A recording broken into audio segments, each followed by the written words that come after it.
強かもしれねえけど頼むぞ井上。はい。行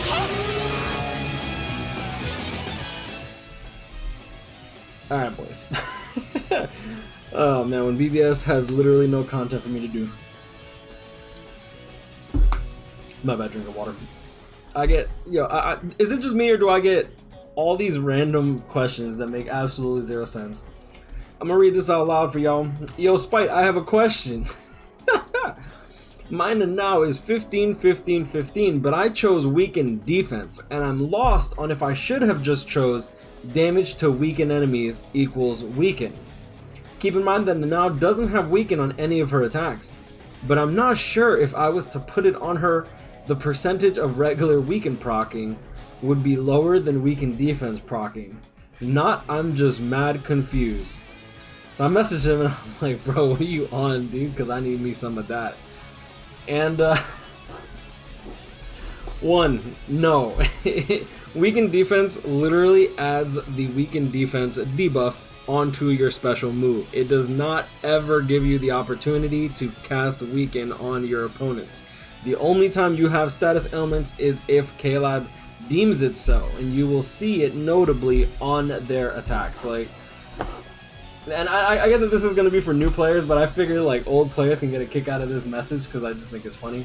Like, for example, if I get damage to frozen enemies, that doesn't grant a character the ability to freeze enemies. It just gives you more damage should that enemy be frozen. Now, you can choose these debuffs in order, you can choose these skills in order to maximize your damage output. Like, for example, I think that a character that would actually make a good use of damage to weaken enemies would be someone like Bond Uryu. And you might be asking, why in the hell would you put damage to weakened enemies plus 20% on this character with weakening on none of his attacks? He can only burn units, and the reason is simple: epic grades. And the reason for that is you can do, if you have like two max transcended 20 Bankai Shuheis and Bond Uryus, like a fully built up stacked to the wall, what you do is you charge your third strong attack with Uryu, wait for Bankai Shuhei to debuff the enemy as well as weaken the enemy, and then you go off king with his third strong attack,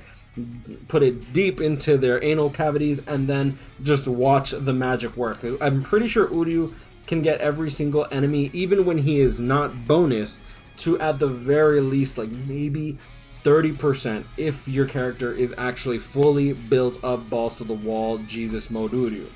And that's why I'm saying maybe you want to put damage to weaken enemies on him, but that would in no way allows him to weaken the opponent. It just lets you deal more damage to the enemies with that status element. That's why you see some people actually run Lacerate on their Masaki, which it sounds really weird, but I didn't understand why until I see, like, okay, so she's a no affiliation killer. You're probably going to be using her in hard guild quest, and I forget who did they, I think it was it a Shunsui? I think it was Shunsui, no affiliation killer, and their main character, the main characters that they ran were Noitora and Shunsui, and Shunsui has the chance to lacerate with his ultimate. You also have the debilitator plus 2 seconds, so you do have 7 seconds of debilitator.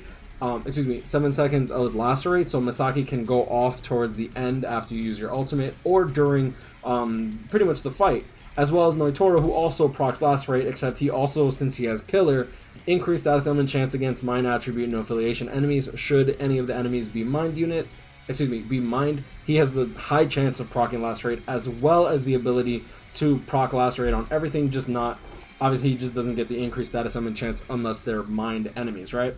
So then you have that. So that's another time that you might want to put it on, but for the most part you don't really want to do stuff like that unless you're going really ham for damage for guild quest or epic raids. Normally you're not going to want to do something like that. Like, for example, Nanao, I'll click here. Personally, for my Nanao, I have full stamina damage boost during Espada week. As long as I have her completely immune to weakening, she actually doesn't even get hit because Ruki is able to keep her protected. So full stamina damage boost can be really good. And my girlfriend's cat is trying to get into the room. I think she's confused as to why I'm talking to myself. But yeah, I'm not gonna lie, I might be turning more into a cat person. might be being the keyword. But anyways, yeah. I just thought this tweet was really funny. Well, not tweet, it was a Discord DM, and I blocked out his his name because I don't want to ridicule him. I just thought that this is so funny to me because it's just like, yo, these new players, bro, like Caleb doesn't really do a crazy job at explaining too many things, but I feel like this is something that I could, 1, elaborate on, 2, make a funny discussion video out of it, and 3, give a kick to the old players who've been playing this game for a while, who's probably looking at this guy like, what the hell is this guy on about? But like I said, Caleb does a really bad job at explaining things. Their accessory building is like convoluted. The characters that they put out, they do all these various things nowadays. You remember back in the day when we let's go back in the day, boys. Let's go back in the day. Who do we want to go for? Yeah, let's go for a Visored Ichigo, my dude. Visored. Okay, no, it's not that far back. This far back. Boom, boom. Look at the difference in the characters that come out now versus the characters that come out back then. All right, let's not go with the resurrected. Yeah, let's just go with the 6-star, right? Okay, Adrenaline plus 10%, Blast Zone plus 10% because they're special moves. This guy's special move, his radius projectile with the width and length of 385, and that's with the Blast Zone plus 10%, by the way. That blast radius was supposed to be a 350 by 350 projectile style attack with the magnification of 75% because it actually had multiple hits. Magnification 75, that's jokes. 3rd strong attack, AoE distant attack, 390 radius. 2nd strong attack radius, 330.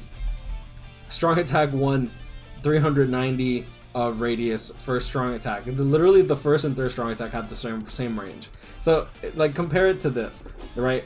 Debilitator plus 5 seconds, devastation 40%. What else did he have? Havoc 20%. Oh no, hold on. Nope. There we go. Bombardment, devastation plus 10%, plus 20%. And then if you go into like the 5-star stats when the characters actually came out, imagine a character coming out with like 325 AoE distant 3rd strong attack or 1st strong attack back like nowadays, right? Completely unheard of. Then you have like Nanao, the freaking 3000, like the width of her 1st strong attack alone, not even the length, is bigger than most strong attacks, but then almost every single strong attack that you would see pre 2017. So like the evolution that is now versus back then is kind of crazy to think about. So yeah, that's just pretty much all I wanted to bring a little bit of attention to. I thought it's a little funny flashback to the past, as well as something to get a kick out of, because I think it's pretty funny. But I'm gonna leave it at that. You guys grind on, catch up, people, stay blessed. Y'all have a good day. Did you delete the chat in the Discord about end of the month? I can't find any more, just saw the notifications. Oh no, okay, so I did post this in my Discord. Let me click here from user Spite. Oh.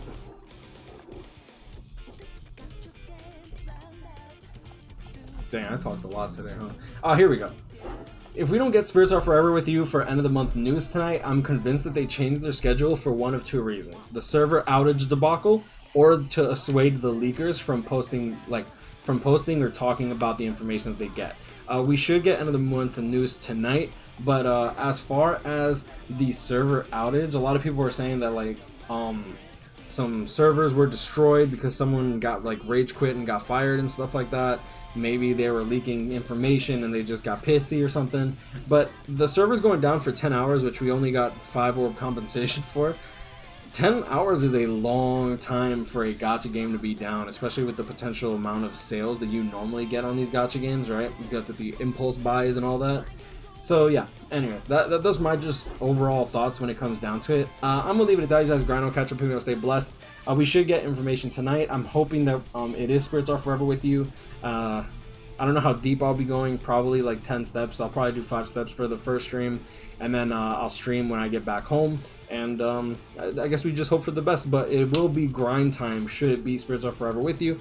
Either that, or I'm just going to go through my list of BBS showcase requests and see if I can knock out some more Max Transcendent showcases. It's really, really fun seeing all the variations of characters that people are coming up with. And yeah, I mean, I guess I'll leave it at that. You guys grind on, catch up with me, stay blessed. Like, comment, subscribe if you're new, and I hope I'll see y'all in the next one. Peace. Ugh. Imagine an hour weakening.